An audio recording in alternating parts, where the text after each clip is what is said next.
Hello and welcome to another episode of Stories of Facilitating Software Design and Architecture.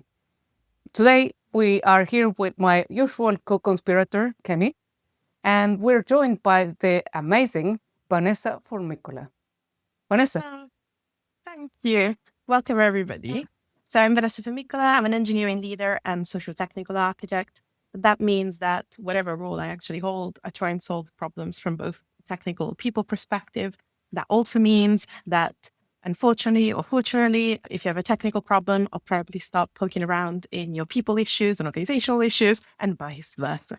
I found this, unfortunately, to be necessary and true in most companies I've worked in. I've worked in very different companies. I've worked in big corporate companies like Microsoft. I've worked in consultancies where, you see very different clients, and even in startups like Flow Health, where I worked recently. And what you find is that there's no problem that you can solve, in my opinion, in my experience, just focusing only on your technical architecture or only on your people issues. Usually you have to find, a balance and understand how to address it. And what I'll be talking about today, like a story of an experience that I had that I thought was very shaping, is about how a team who had, very difficult technical legacy issues actually had a lot more of like people issues and technical issues to solve, and how I try and help them, leading them to the solution. So this was a small team at the beginning, and it became rather large towards the end, so more like size of 3, let's say. And they owned the key domain of the product. So you can imagine the stakes of that, and also the entry point of the product. Unfortunately, though, although it was a great team of individuals, as a team, they weren't working as well. And the actual situation of the software was dire. And they were very slow. So I was asked to try and improve the velocity of the team. So one of the first things I did, with meeting the people, was also start having a series of workshops to try and just, be the silly person in the room that doesn't know, and please help me understand what's going on. And we started with a number of workshops on this. So one of the first discoveries was that, given an original monolith that they had of the product, they had stripped out a piece to which they referred to as 4 different services. So in the first instances of the workshops, people talked about 4 separate services. I had to dig in for quite some time to actually understand that what they referred to as 4 services were, yes, 4 deployments, but it was one code base of services that it was exactly the same code with different entry points. And they weren't even modularized as much as you can expect. Like, the code was actually intercommunicating. So we went from a diagram, as you can imagine in picture, of like 4 services to an interconnection of internal and external. So there were still API calls that, were there to mislead you in thinking that they were separate services, and internal collaboration of these services. What made it worse was the high stakes of the kind of services. So these services went from the entry point, so the apps, to the actual core domain. And they had everything in between in terms of the business domain, this was a medical domain, and app domain in multiple flavors. So it was understandable that actually all delivery took ages, because you actually had to go through all of this to be able to go through it. Now, what I understood there was that there were some clear red flags of things I would have changed, but I also understood that if such clever people up to that point had not redesigned it in a certain way, who had not picked up on that immediately, we needed to work on the actual foundation of understanding of what were the issues. So instead of trying to say, you probably want to consider a separation of concerns, you want to think of redesign, we want to think of this, we started discussing it from 2 aspects. So there were some actions that I took externally to the team, because clearly there were many dependencies with other teams outside, and actions internally. So let's start with the internal ones. Internally, I started discussing with them and doing workshops. So this is different formats over a period of time. Identifying our domain. So first of all, to try and join the team in the direction of what we actually owned and what it meant. So domain analysis, and that's where I started to pick up that mishmash of domain. Business capabilities, technical capabilities, and the difference with real estate. So what was the purpose of that? Was to help them understand the fact what we actually owned, independently on how it was implemented, and to be able to have the conversation of how we would like this to be, how would this make things better? So through the business capabilities, we discuss things like, okay, so these are the key responsibilities, but some of these sound very different. Some of these are understanding of key business domain, and some of these are understanding of how the app works. And those are different things. In technical domain, apologies, we understood how we actually owned very key algorithms of IP of the company, which was spread around multiple services and people needed access to them, but we had them scattered around, and difficult to access. And also, unfortunately, and this is something that happens in teams too, and it's distracting when you're trying to do this, we own services that have nothing to do with this domain, but we're actually, part of the system. And I call that generally real estate. So you need to know what you're responsible for, what you should be responsible for, what's your actual job, what are the capabilities you're providing, and what are some key technical things that you own that maybe your product manager can't discuss as well, but you need to protect and make sure that you can discuss. Having this conversation helped us have the right conversations of what direction to take. At the same time, I went to public forums. So we had a weekly public forum of architecture for the entire company. And I discussed the architecture advisory forum and started to try and change that in that direction. One of the key changes was to actually discuss architecture through ADRs, which they did completely differently. And this to me was a big entry point to be able to present some of the changes that we will do next, but also to be able to have better collaboration with the other teams. So you can imagine that such domains sat at the middle of many interdependent teams. And therefore, we needed a better way to communicate what changes we wanted to do and also try and spread some of the good practices that we introduce afterwards. So at this point where I actually tried to change the system, and I mean externally and internally, build awareness, lead them to the solution, we started discussing how would we like this architecture to be, right? So if we were doing it now in a sensible way, not, all new technologies, if we were doing it now, how would we have, what would our North Star architecture be? And that naturally brought out the conversations of all that I'd built up over a period of time. So some key things were, we wanted to separate the business domain, which changed very rarely and required a different level of attention, from the app domain as a very, very high level. Clearly, there were multiple domains inside, but as a very big architectural separation, we needed to understand that how you represent things for tools is very different than algorithmic business domain. Again, it was medical, so things that didn't change that often, but they were very critical and had to be super secure and super sensitive. So having this was one of our first ADRs that we also presented to the company that people started picking up, was first of all, understand whether you are building for a feature or you are changing the key business that you have.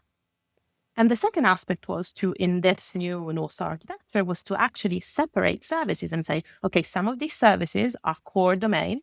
Some of these services are potentially back-end for front-end models of services that are there to help you shape different features, different functionality, different channels of communication. This is a very high level. Clearly, we could have done multiple iterations of this to go even better, but we're talking about a situation where we have none of that. So we always have to look at, where we are and where we can go. So this was fundamental because it helped all our collaboration with other teams. So we were able to discuss in terms that other people understood, what we were talking about, what we wanted to shape things. And also, it was a good preamble for the work that we did afterwards. So we started a program of refactoring over a period of time. This lasted for a long time to decouple these services. First, it was from 4 to 2, and then we had 2 domains and try and split it to redesign. So slowly breaking internal dependencies and strengthening external ones and so on until we got to a place that was much better than before, but not perfect. So through this, I found multiple value for the team. First of all, there was a clear delivery value. So issue time halved pretty much over a period of time when we started doing those refactorings. Clearly, this was over a period of like a year and a half, right? Slowly through delivery.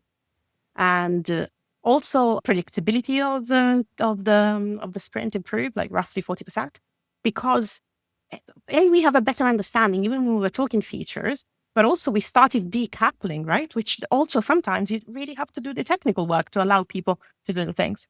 But what I found most valuable, not that this isn't, is I was able to actually shift the feelings of the team towards ownership of a domain. We own this medical domain. We own this functionality. And therefore, you approach it differently. So the technical decisions of the new features we did afterwards already fit into a model of, in any case, a dynamic North Star that we changed over a period of time. But it gave people direction. So even our architecture discussions afterwards were a bit more linear because it was more, okay, are we changing direction? No. Then therefore, it should be around here. And another big value that I found was easy onboarding of new people. It was easy to say, we own this. This is what we do. This is the problems we have. This is the plan we have. And whenever there was a shift of functionality, let's say we had less work or we needed to change focus, I always had a full backlog of work that people can fall back to, of refactoring work. So we had a direction of stuff to work on. And all of this to me was a winning combination to grow the individuals, improve the velocity of the team, improve the architecture. Of course, I would have wanted to do, a lot more, maybe redesign more things, but we were able to be infectious. So other teams, when they collaborated with us, when we did workshops together, we were able to say, look, we tend to do this, this is our area. How can we design it this way? And it helped. It helped kick off that stream. So I find that, just discussing separation of concerns at the beginning would have not led to the same result. And if I hadn't tried to actually make them feel like the team that owned that and help them understand what they owned and not just services, none of these architectural changes would have actually worked the same way, I think. Yeah. Very recognizable also from the last couple of months. I keep getting sometimes the feedback of engineers, they don't care. I just want you to tell me what I need to do. Is that some behavior you saw here as well? And did that shift after your change? I'm very curious because that's one of the biggest arguments. Yeah. But engineers just want to code and they just want to do what you just need to tell them what to do. This whole struggle. Had that experience, not in this team. This was an extremely opinionated team, very product driven, the most product driven and less best practices driven team I had, which is an interesting mix. It's something I had not faced before. What I find though, that what you mentioned, I've seen often. So people want to be told what to do. And that happened often when I was a consultant. Unfortunately, I think that happens when people feel under threat. And I don't mean you specifically, but sometimes when you have contractors or consultants coming in, they feel that if they don't align, so either they fight it too much, maybe more than what they would sensibly do, or they feel they have to align to survive. So at some point, they're like, just tell me what to do. And that is definitely an organizational issue and it's definitely not an architectural issue. And I do believe that when we look at that, we need to understand a bit more what they think the consequences are to challenge something and whether it is laziness, which is rare in my opinion, and it's more disillusionment, like this is going to, this person is going to go away in a month, like why should I bother? Or fear, toxic environment, those are the things I would look for in those cases. Yeah, because it's a form of disengagement. It's like, you know what, you obviously have strong opinions. I told you what I think. You're not listening. Just tell me what to do. Basically, but they don't tell you the first bit. They're like, just tell me what to do because I want a good performance review, because I went the extra mile last time and you didn't reward me, maybe for multiple reviews. And I'm just tired. I'm just tired of you not seeing me. That could be, that's like something I definitely have seen. Maybe too much. You said something about the feelings that you were able to kind of give this team the feeling of ownership. And you mentioned quite a few things that might have contributed to that. And I was wondering, what do you think were maybe the top 3 things that help you and help them, giving them this feeling of ownership? Because I get the feeling maybe a little bit of the ADR process and kind of having visibility on decisions generally tends to help quite a bit. But I'd love to hear your take. So I think the first one was awareness, especially when you're in a high growth environment. You have less time to sit back a second and say, okay, what do I actually own today, unfortunately? And I think if people are not really aware of the diversity of what they own, some people have never had conversations about business capabilities, technical capabilities. It's very hard for them to even do the next step. It's like, this service works, it has this quality level, whatever number tooling they're using. And maybe that's the world they've known. So first of all is awareness. Understand what you have, what boundaries you have, what it means to have that. Because it naturally you start seeing the dissonance where the problems are. So awareness, the first thing. The second thing was to make things more concise. So ADRs was actually a key win. So nothing wrong with RFCs. They have worked, they do work sometimes, but I do find that many people would want to know what decision you're proposing, and then they want, enough context, and then they want an opportunity to go and deep dive more if they want to, right? So every person has a different level of how much they want to know. And when you have to start with often, and I'm sure other people do it differently, right? But 20 pages with 3 months of discussions. So I've worked in places where they said, okay, we published the RFC. I think in 3 months, the conversation will be done. And they weren't joking. And I think the ADR, whether, some people might end up in that situation, is not designed to be that way. And people who use ADRs tend to try and avoid that kind of scenario. Saying, okay, what we decided to do is in, 20 lines. And then if you want to know more, this is this. And if you want to, let's talk about it. And then helped. So clarity. And then I think the third part to me was to actually have a concrete action plan.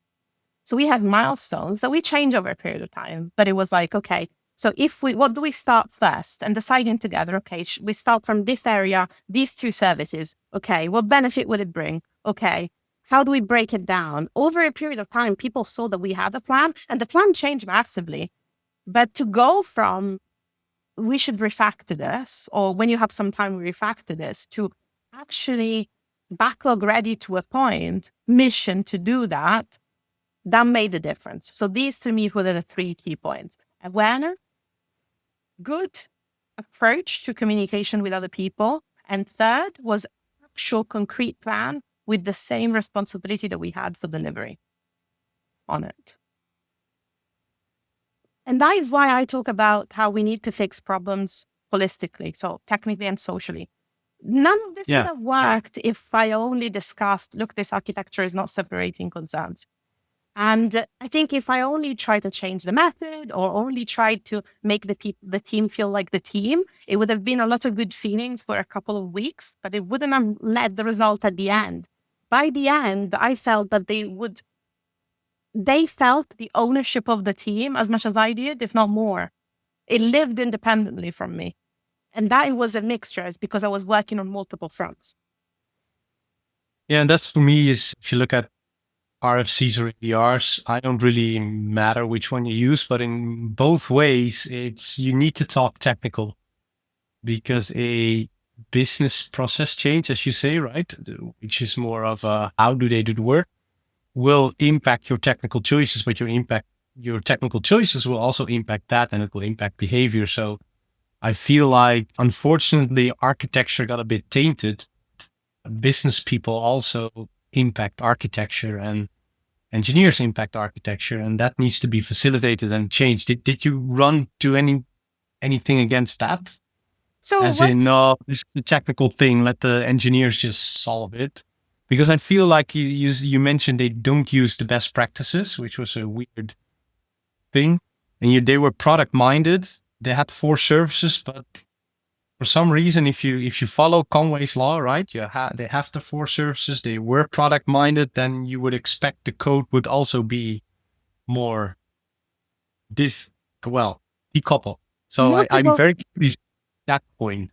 Multiple answers there. So let's try and see, and remind me if I unpack first. So this team, I think, was peculiar because they were product minded, but not in the best practices way that you would just assume, rightly, like I would. As in, you're thinking VDD and modeling. What I am thinking is, they were, and in some ways it was very healthy though. So they were thinking about new features. They were thinking about, how to deliver more. And it wasn't from a technical perspective. They were more than comfortable to cut technical corners. While often I had conversations with developers who absolutely didn't want to not cut corners, but were very rigid towards different approaches that weren't necessarily, the cutting edge technology and so on. They were completely willing to cut any best practice, which I wouldn't be comfortable with, in favor of delivery, which is it's a configuration that I've not seen before.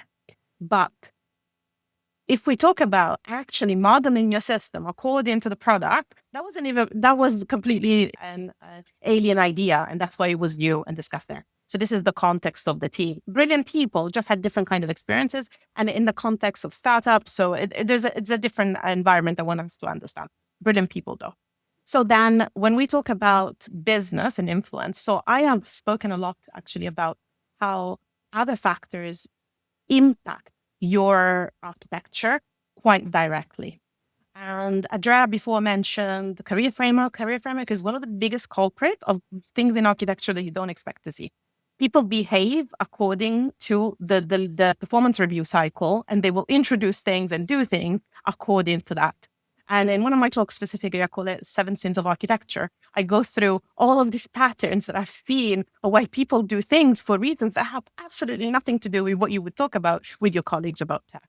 So career cycles had massive impact on how sometimes we design things. And this is true at multiple levels, not only individual, but organizational level. So when you have quarterly reviews and you have quarterly deliveries, everything has to fit into the quarter. And you start designing features independently from stages and assuming that all teams have the same delivery cycle. And although I understand the value of some of these things, architecture has a different nature. So then your architecture starts to be quarterly, designed. So there's those things. There's other things. So my team in particular, this one, had so many shocks of people moving in and out. And they grew. So I merged in 2 different teams and then split out. And it was quite a dynamic environment. Moving around people has a massive effect on the redesign of certain things. So when you try and do that, that has a negative impact. But what I find also is you want to make sure that people have the right balance in the problem. So, enough product driven, enough, best practices, that they believe best practices is the way to be quicker, but they also want to deliver above, just showcasing their skills. And that, I think, is where you balance it. But one other interesting point, and I hope I covered all the points, is on the length of, RCs and ADRs and how, business requirements go in and like how other organizational things go in. In that specific job, I invented something else, which I call social decision records. They have the same format of ADRs, but I put organizational decisions. So it could be your team decision. It was used then at, leadership level too. But let's say I had a collaboration with another team and we needed to land a developer, or we agreed on using our test strategy compared to their test strategy. You can imagine we worked a lot on test strategy to support all of this refactoring. Those did not clutter, our ADRs. ADRs were for what architecture can be blurred, but there are some things that at least I would put more in architecture than others. So decisions were important for the delivery and significant, but weren't architecturally. I would put in exactly the same format of ADRs in SDRs and discuss those and go through the same process about that. And that allowed me often to have a companion. So if there was a bigger project and we collaborated between the 2 teams, then we had, ADRs together. We probably had an SDR on how we would make this work over a period of time. So whether we, shared PRs, whether we shared developers, whatever was there was an agreement. And often that gets bled into your project and ends up in your ADR. When I want your ADR to say, this is what we're doing, it's one thing to put it in context. It's another thing to put all your, organizational decisions there. I hadn't seen the social decision record before. That's an interesting idea.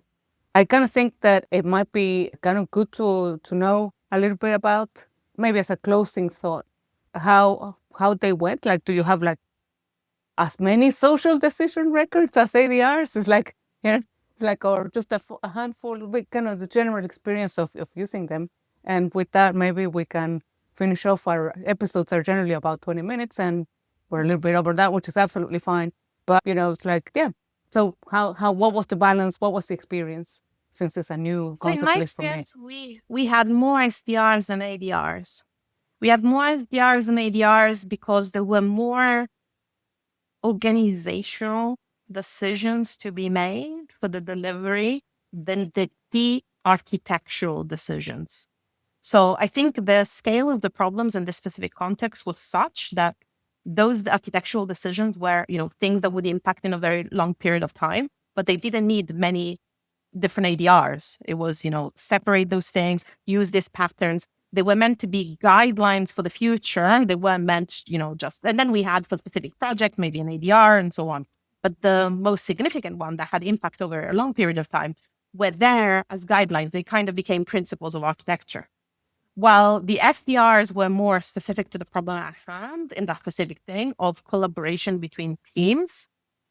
And you probably had a couple per, let's say, quarter collaboration, let's say. It was more like that. So I would say there would be more. And it's mostly because people issues very often require more attention than your architectural ones. And I say this as a very pure techie, but you end up, solving the collaboration and making it clear to everybody and use the same openness processes that we try and use in architecture. Bring it back to, your leadership options is very useful. I think we can all learn from trying different roles.